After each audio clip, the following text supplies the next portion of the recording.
So hello and welcome to another edition of the Radioactive Rant. That's the Radioactive Rant. I am your host, Lawrence Odie. And, I have been studying race all my life.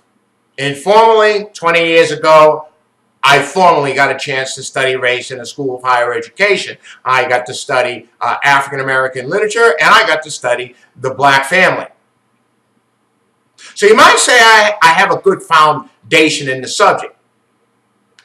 Now, if you don't have a good foundation in the subject of race and politics, now I'm going to leave this to race. There's some politics in it, but if you don't have a good foundation in the subject of race as a white person, you should stay in your lane. Now, what do I mean by a good foundation? Well, I just presented that. But for white folks, it's a little harder than that. See, if you're not born black, it means you got to go all the way back to the 1500s and figure it out and come forward. You got a lot of work to do. White people say, fuck that shit. I don't want to know that bad. I appreciate that. Like I said, stay in your own lane when it comes to topics of race. But that's not what happened. So yesterday, I presented a snapshot from a committee hearing, oversight committee hearing that took place, 2 weeks or a week ago, of this woman, Lynn Patton, who was paraded out, black woman, Lynn Patton, who was paraded out by Mark Meadows, Representative Meadows, I don't know if his name is Mark, Representative Meadows. And what happened during that hearing, Meadows got called out. Meadows is a teabag guy, a Tea Party guy, a Tea Party guy, and he's a racist.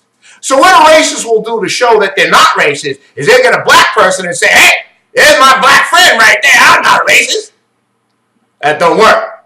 And people notice that. And when people noticed it, I noticed it. So I went back to my recording, got the snapshot, put it up on the web, and put my feelings behind it, which is Lynn Patton is Art Thomasina. She didn't want to lose her job. I get that, all right? No, I don't get that. Not in these times. These are trying hard times for black folks. Getting shot in the back all over the place, losing your damn job because Trump wants to do a federal shutdown. And when you talk to brown people, don't talk about brown people because they are just taking the brunt of all this punishment. So that's what I wrote, and that's what I feel. Well, white folks on my page got pissed off. I, for the first time in my life, was called an asshole twice. Let me tell you about being called an asshole. A friend of mine once says, nobody gives a damn about the good guy after they're gone. But the asshole, people will remember an asshole. So I have made the grade. I am woke, people. And why white folks get so upset? Well, I've said that, and it's probably redundant now. They're arguing from race, from white guilt and white privilege. Okay, but let's say that's okay. Let's say that we're going to have a meaningful dialogue. I'm going to ask some questions to the white folk. Now, white folks don't have, when they're talking race, if they don't have the facts, they'll argue the law. If they don't have the law, they'll argue the facts. And when they don't have either, well, they'll bang their fist on the table, loud. So I like to ask, and this is what's going to happen. Every time I make a statement, you just say, bang your fist on the table. I would like to ask white folks to get all pissed off because black folks will talk badly about them. Or in this case, not talking badly about anybody, just talking about my own people. Okay, so in other words, I would say, okay, look I get it, all right. But let me ask you something. You watch any black shows, any black TV programming like BET? Bang the fist on the table. Say, I don't watch that. I don't need to watch any of that. Okay, all right.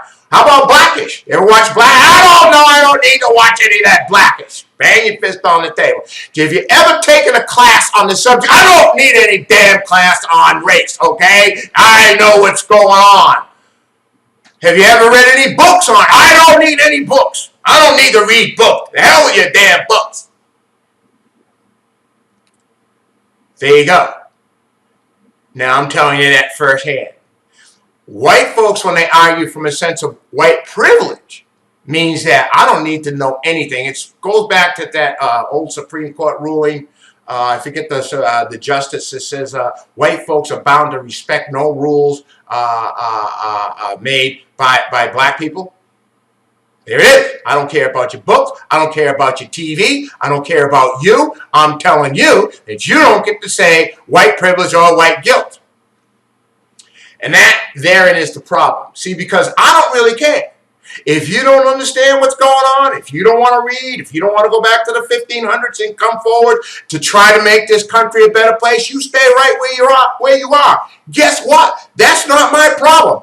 That's your problem. Because this country is going to go down the drain behind race every day. And it ain't getting no better. So, if it doesn't get any better, how can this country ever expect to solve any other problem that it has?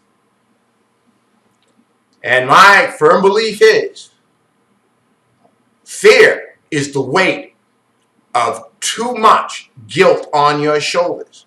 And in order to get rid of that guilt, you got to go back and you got to do a hell of a whole lot of learning. And I've known some white folks that try to do that and they say, oh, that's really hard. Yeah, it's hard. Okay, but the other alternative is banging your fist on the table and not knowing what the hell you're talking about and calling people assholes and making their day.